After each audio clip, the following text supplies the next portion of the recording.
Music by मुन्ना बिहारी।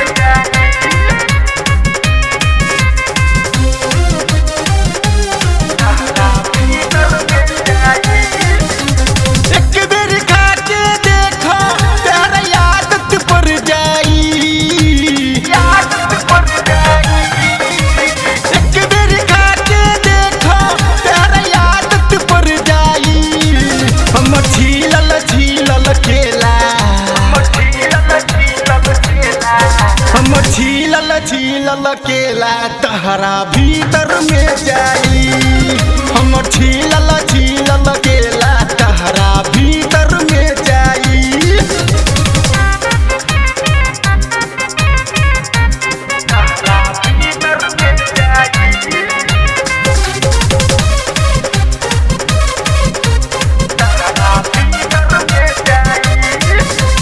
जितने तू खैबू गोरी उतने देबू खिल हो, कोई नहीं कोनो दिक्कत आई बड़ी फील हो।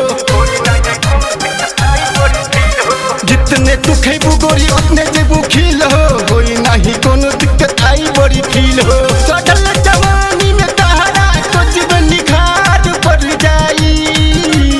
चढ़ल जवानी में तहरा कुछ निखार पड़ जाई। हम छीलल छीलल केला,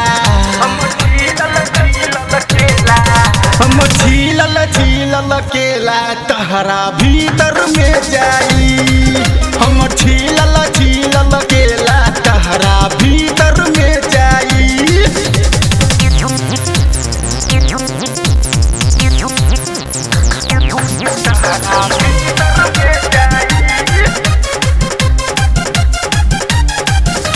music by Munna Bihari.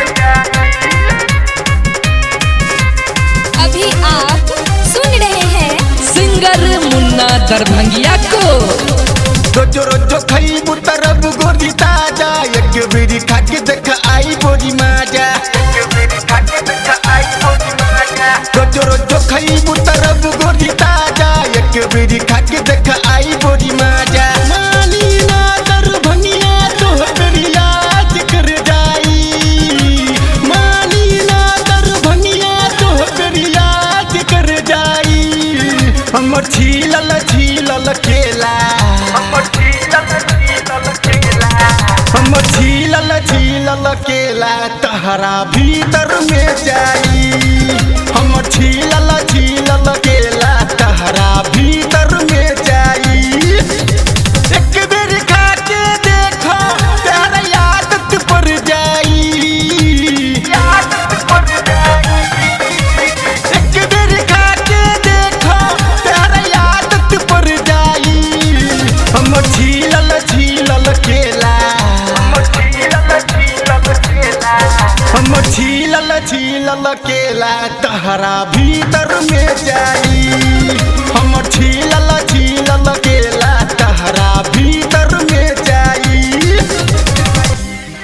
Recording by जय श्री रिकॉर्डिंग स्टूडियो दरभंगा।